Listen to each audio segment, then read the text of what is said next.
Hey YouTube, welcome back to Universe X, and today we're going to have some more matches on camera. This time will be a matchup you haven't seen on the channel before. It's going to be Black Purple Zephyr versus Green Kinemon. And so yeah, I hope you guys enjoy. It's kind of going to be interesting because both decks like to control the field, one through tapping and attacking, the other one through a lot of destruction. But purple-black is kind of like one of the best dual color synergies we've seen in the game. We're actually going to be getting a lot better ones in 4. I think we got some really interesting ones in 4, but for now I think that black and purple is probably one of the better ones that we've seen. So I hope you guys enjoy the upcoming match. Now, that being said, want to point out, like usual, that you can support this channel in a great many deal of ways. Great many things. You can support the channel just by doing things as simple as liking the video, subscribing to the channel, hitting that notification button so you never miss a beat. You can join the Discord. You could go down and see me on other avenues such as Twitter. You got Twitch, where I stream games that don't have to do with cards, and then you got things like Instagram too. Just a lot of cool different things to do. The links to all those will be in the description. Sorry, stumbling over my words, kind of weird. But without further ado, let's hop into the game. All right. So, as I was saying before, you've got kind of like tempo control versus tempo control, so to speak. I would say in this matchup that Kinemon is definitely the aggressor, whereas Z is trying to stabilize and make sure everything is good. So, we're going to end up seeing what goes on here. Dice rolls have been had. And I believe Kinemon's starting off going second. All right.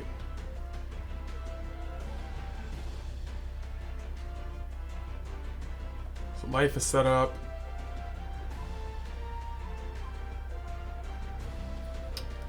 Kinemon going second is going to be able to not have a card that it wants to use. All right, so the hand might have been a little dire.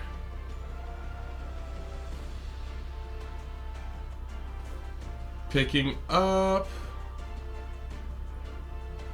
Alright, so picking up a Raizo. Of course, we already know that that Momonosuke is getting destroyed the following turn. Alright, so we're going to get a Jack, and Jack is going to ditch a Kuzan to go up in Dawn. To be fair, yeah, that card was going to be dead for another like 3 turns. So that's not bad. That's not bad in terms of momentum.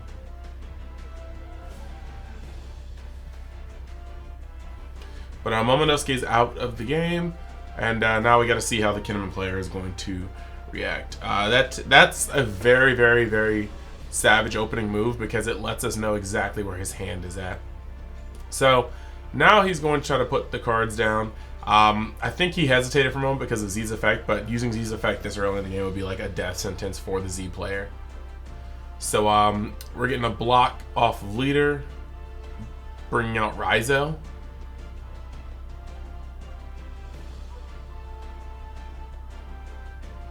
Opting play out a killer blocker to start protecting the life total.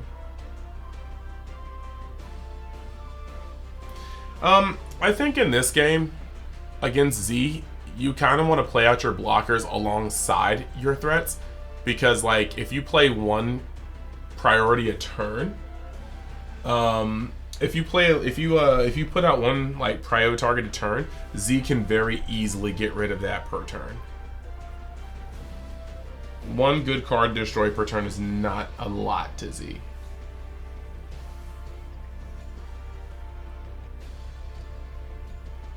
Thinking about it. Z's a weird mix because it is a 4-life leader, but I mean, much like Blurple Kaido, like anything that uses purple as its base color, you're eventually going to get to a point in the game where you're not going to be able to out-counter some of their swings, and then your blockers aren't reliable because they could be destroyed at any moment. So we've got to be very careful not to run into that here.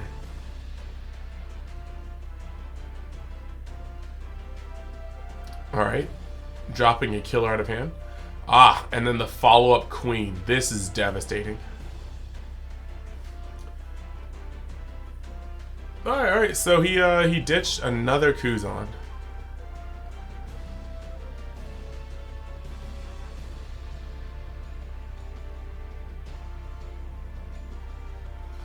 Very interesting. So, it appears that his game plan does not really value these Kuzans this game. Whether he thinks they're going to be too slow, they just keep getting ditched.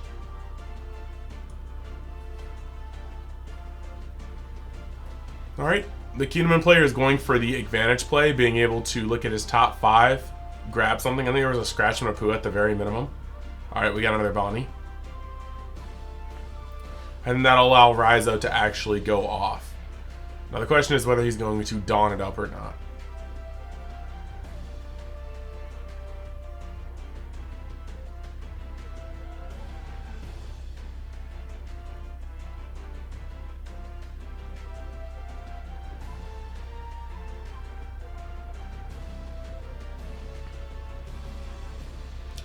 Okay, Raizo is getting dawned up to 6 and swinging in.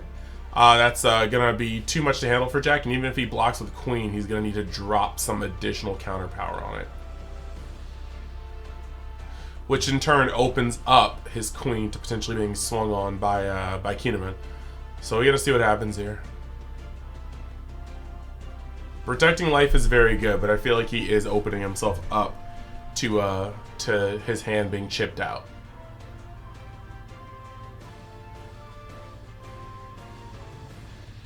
Interesting.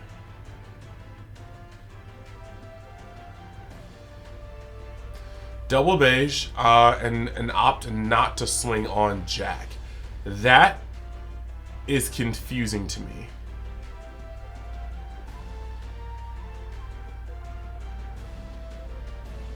That might have actually just been a misplay to not swing with the Kinemon, because that would have been one more card out of his hand.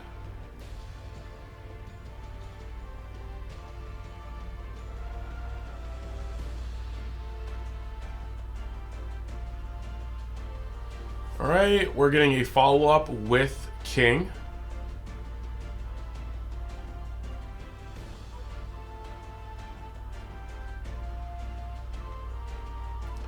And this is going to be a devastating turn. 7-drop King is going to wreak havoc on this board. There's no reason to really protect it. He's already got the other Bonnie in hand. But the Raizo may be worth protecting. You might be able to get the Queen to swing. Alright, there we go. Considering what was going on there, maybe if he has a 2K in hand, it would have been better to guard the Raizo with the 2K and then block the Queen if he wanted to keep it. Because now he's sitting here wondering if he should lose that much. He's going to lose a lot of hand advantage to keep this Raizo, just so he can play Bonnie next turn and swing with Raizo. Granted, he's going to go +1 with that interaction next turn, but he has to go probably -2 or so to keep that Raizo, so yeah.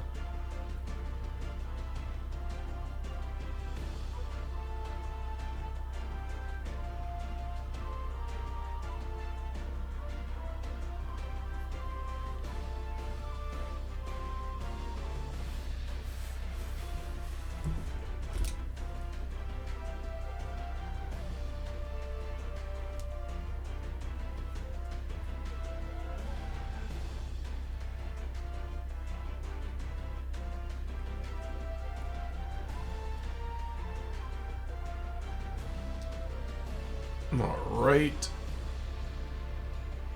The dawning up the leader to 6.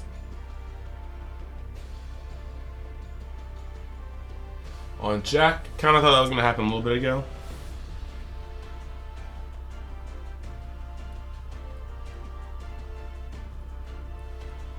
Alright, it definitely walks. And then he's going to end up using Kinemon's effect and then playing Odin. Follow with a Bonnie. Interesting to play that Bonnie out this early.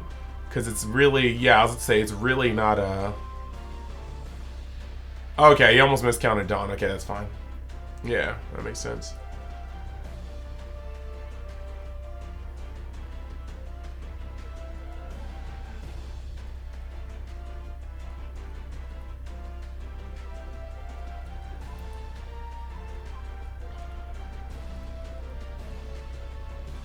Let's see. Alright, so we're going to get a Kuzan to draw, cantrip, see the next card, and also set up for a potential Z-busting play.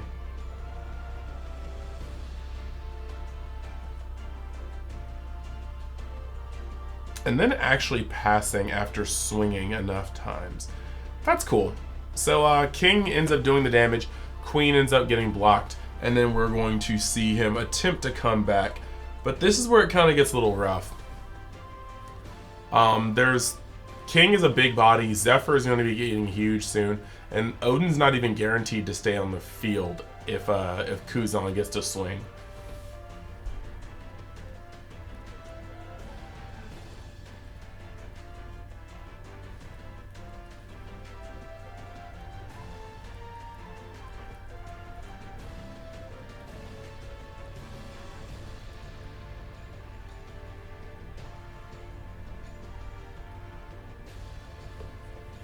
Alright. This is a very sticky turn because mismanagement of this turn could definitely end the game. It doesn't seem like he has an easy low to the ground tapper right now. Otherwise, he'd immediately play that on Suru so he could try to maybe get in some good shots on King. That's honestly what I would try to do right now if I had like an Izo, Nekomamushi, anything small like that. I would have tried to get in on King right now. Putting Odin up to 9 is very, very good because it's going to require quite a few things in hand. Now, the issue, though, here is what he decides to do with his second swing. This is 2 cards in hand or 1, so that lets him know right now that at most the opposing player has a 2K, which he used to defend his queen. Alright, we're going to get an Okiku, followed by a Raizo. Alright, we're starting to get some gas on the green side. The momentum has shifted quite a bit from being almost completely one-sided to green actually amassing a board that's probably going to go off next turn if most of it survives. That being said, there's no guarantee.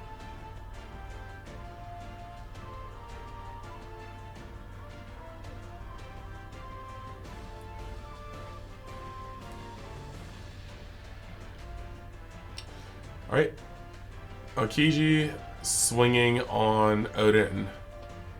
That looks like a 7 into an 8, so I'm a little... Oh, I guess his life. He's swinging on his life. I was so confused right there. Oh, okay, so he miscounted. I apologize. I don't even know why I apologize. I read it right. So he's going to swing on Odin.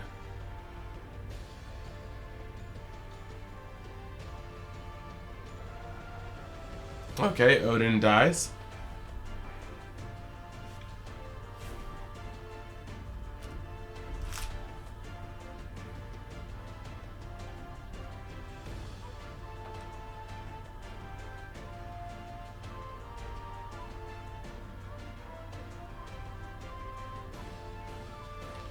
Alright. Now the question is, what is he going to bring out? Okay, Okiku's definitely a good one. Could have been either another Raizo or Okiku. I don't know how many Raizos he plays, but I kind of like the idea of playing Raizo. Either one was going to get destroyed, but I like the idea of trying to go up multiple draws next turn. Oof. Alright, so he actually was able to clear off everything except the Raizo, so he doesn't see the Raizo's threat whatsoever, even though it's going to get cards. The whole point of it, though, is it's not going to be able to tap Queen. So he's going to have to actually take that damage. Very low on hand, very low on counter power. This is unfortunately the way that some Kinemon games end up going.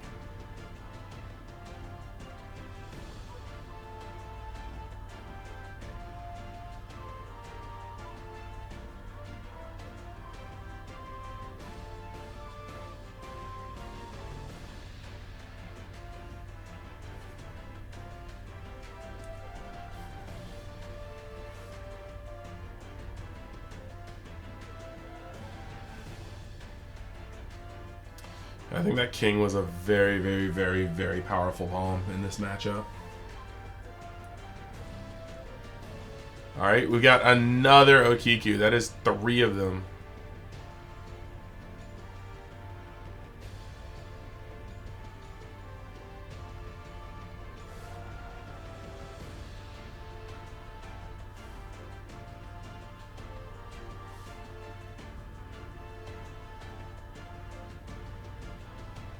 Let's see what he's going to do next.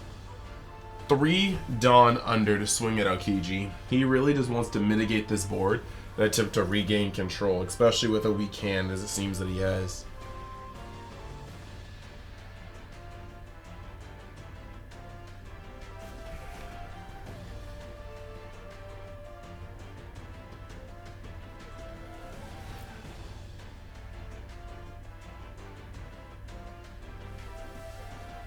Alright, so Queen's going to get in the way, and Queen's going to also die, meaning that the hand is also weak on the Zephyr player side. Now we're going to get a Raizo going in on Aokiji, and that's going to clear that. They are trading boards back and forth now, and then he's going to end up having a full stop. 2 Dawn up when it could have gone under something kind of does denote that it's going to be a Punk Gibson, but we have to see. It looks like at least Scratchman of Pooh is there. So now we're going to have that go off.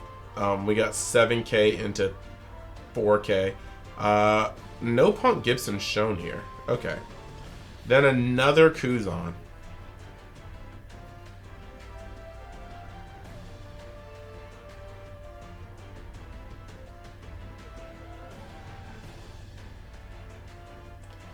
Thinking about what he should do. He's also keeping 1 energy or 2 energy up. He might have the Thunder Bagua. Oh, he's swinging and he's blowing up with Kiku. Yep. So he's gonna make sure that he keeps his life total safe, but his board has gotten torn to shreds for 2 turns in a row. It's very unfortunate, but this is what the Z deck excels at doing. 2 huge turns of momentum for Zephyr.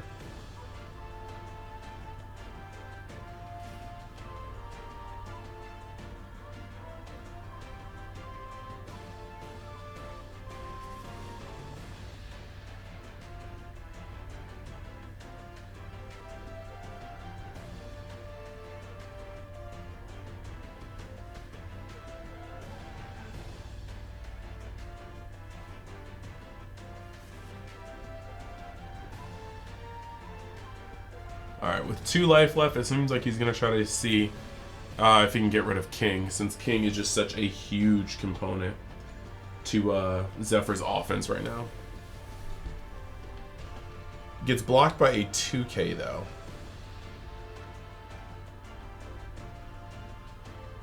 Alright, and then we end up getting a Kid blocker. This is equally as dangerous, though, because Zephyr will have enough to swing on it with Kuzan and then go Dawn -4. But he might not be trying to go that way. He played a Kuzan and he's going to pass. He doesn't want to give Kinemon any more cards. So I think they're both kind of showing that they both have extremely weak hands with the back and forth or the lack thereof that's been going. And at this point, now Kinemon is trying to turn on the defensive. I see a Thunder Bagua, and he just added the Who's Who to the board just to have another body.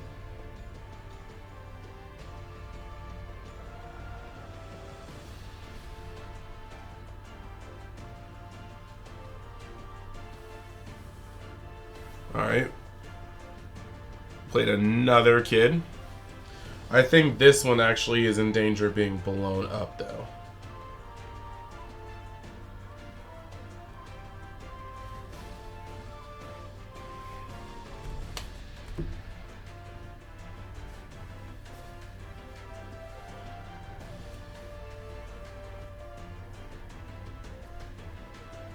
This is a very dangerous turn next go. So he's going to lower the cost of Kid. Very much so sure this is about to result in a Z effect. But I think there's another King in hand, it looks like. So seeing as that one's probably going to go anyway, he did block with it. Having 2 life and this not being Kid, like, he just knows that he's out of sight of Green's reach. So what he's trying to do right now is just make sure that Green cannot kill him next turn. Because it doesn't look like he has any blockers. Just that lone Thunder Bagua in hand.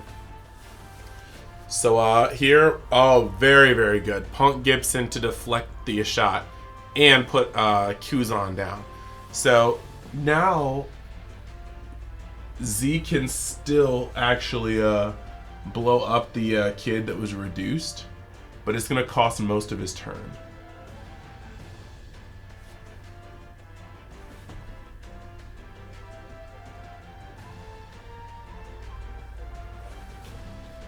Swinging with Zephyr.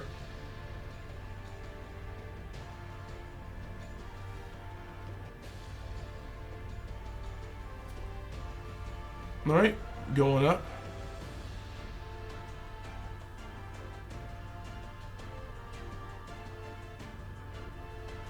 All right, we've got another turn to breathe for the green player.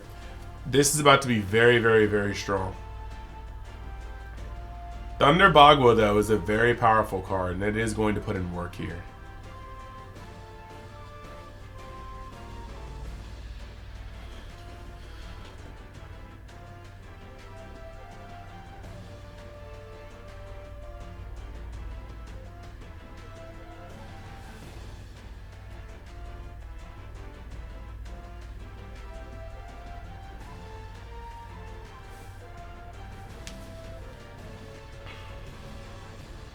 See.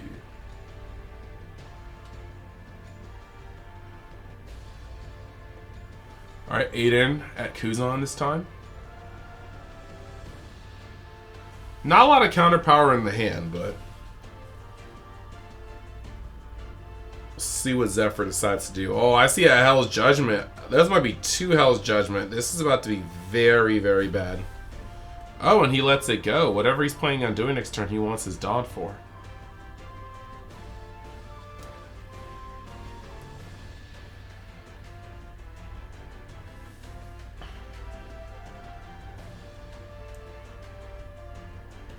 Very gross.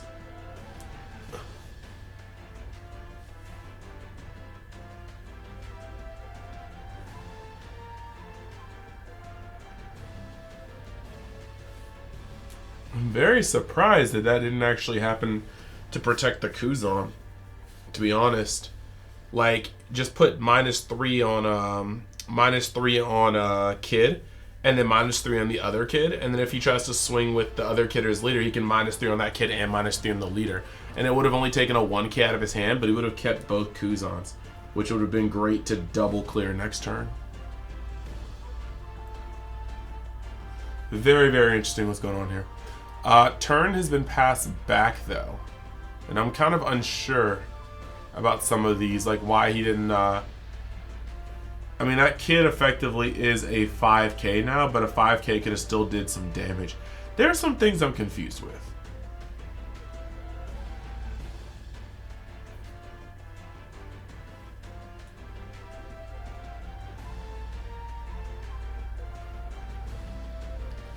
Very good pop.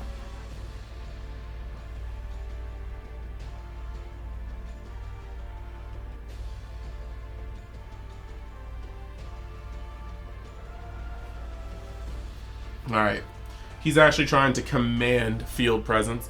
That's disgusting. Yep, and I think at this point that's pretty much murder she wrote.